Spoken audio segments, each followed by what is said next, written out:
Party పెద్దల దృష్టికి తీసుకెళ్లాను, రాష్ట్ర అధ్యక్షుడి దృష్టికి తీసుకెళ్లాను, జిల్లా అధ్యక్షుడి దృష్టికి తీసుకెళ్లాను, ఎంపీ గారి దృష్టికి తీసుకెళ్లాను, మా పార్టీ పరిశీలకుడి దృష్టికి తీసుకెళ్లాను.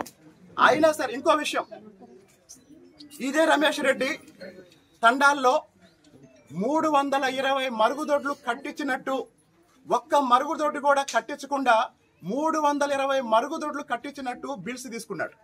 రమేష్ రెడ్డి చేసిన అవినీతికి ఒక ప్రభుత్వ అధికారి బయలయ్యాడు. రాష్ట్రంలో దేశంలో ఎక్కడ జరిగినా నేను స్పందిస్తా.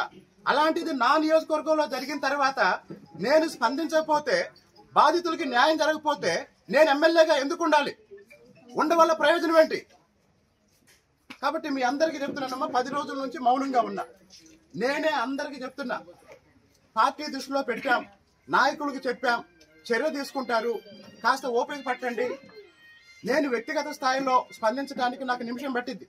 కానీ ఒక శాసనసభ్యుడిగా నేనేమన్నా స్పందిస్తే దాని మీద అందరి విశ్లేషణ ఉంటుంది. కాబట్టి నేను ఒక బాధ్యతాయుతమైన శాసనసభ్యుడిగా సమన్వయం పాటిస్తున్నాను, కొంచెం ఆగండి అని అందరికీ చెప్పాను. ఇప్పుడు నేను చెప్తున్నా, నేను ఎప్పుడు కూడా నా రాజకీయంలో కానీ నా వ్యక్తిగత జీవితంలో కానీ ఈ రోజు వరకు నేను ఎప్పుడు కులాన్ని వాడలేదు. నేను ఎప్పుడు ఒక కులం తరపున మాట్లాడను. కారణం ఏంటంటే పేదరిక నిర్మూలన చంద్రబాబు నాయుడు గారి లక్ష్యం. ఆ పేదరిక నిర్మూలనే అన్నిటికీ పరిష్కారం.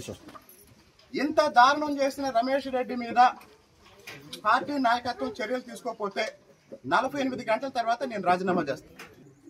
ఒకవేళ రమేష్ రెడ్డి ఏ తప్పు చేయకపోతే ఎందుకు తప్పించుకొని తిరుగుతున్నాడు? ఇంకో విషయం, ఎంపీ గారి విషయంలో రమేష్ రెడ్డి చెప్పే మాటల్ని నేను నమ్మటం లేదు. ఇలాంటి విషయాల్లో ఎంపీ గారు సహించడు. తప్పు చేస్తే ఎంపీ గారి దగ్గర కూడా రానివ్వడు. కాబట్టి మీరందరూ తండాల్లో గుర్తుపెట్టుకోండి, రమేష్ రెడ్డి చేసిన దారుణానికి ఎంపీ గారు రమేష్ రెడ్డిని సపోర్ట్ చేయరు. నా మీద ఎంపీ గారు ఈగ వాల్నేడు అని రమేష్ రెడ్డి చెప్తున్న విషయం అబద్ధం. నేను ఇప్పటికే 10 రోజుల నుంచి మా ఎంపీ గారికి చెప్పాను, జిల్లా అధ్యక్షుడికి చెప్పాను, రాష్ట్ర పార్టీ అధ్యక్షుడికి చెప్పాను. అలాగనే తిరువూరు నియోజకవర్గం తెలుగుదేశం పార్టీ సమన్వయకర్త, తెలుగుదేశం పార్టీ పరిశీలకుడైనటువంటి మా నాయకుడు చిట్టాపర్తిని చిట్టిబాబు గారికి చెప్పాను, వీళ్ళందరికీ చెప్పాను.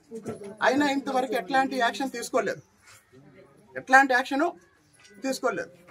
నేను ఇంకో విషయం చెప్తున్నా, నా మీద 3-4 సార్లు రకరకాల ఆరోపణలు చేశారు.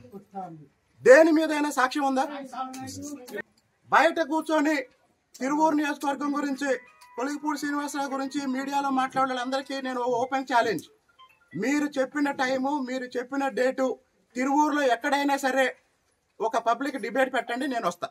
నేను అసెంబ్లీలో మాట్లాడింది కూడా తిరువూరులో ఉన్న సమస్యల గురించి మాట్లాడాను. నేను మాట్లాడిన ప్రతి మాట కోట్ల మంది విన్నారు. ఈరోజు మన అదృష్టం, చంద్రబాబు నాయుడు గారు ముఖ్యమంత్రి అయ్యారు, అమరావతి మళ్లీ మొదలైంది, పోలవరం పరుగు పెడుతుంది. ఒక పక్క చంద్రబాబు నాయుడు గారి నాయకత్వంలో అభివృద్ధి జరుగుతుంది,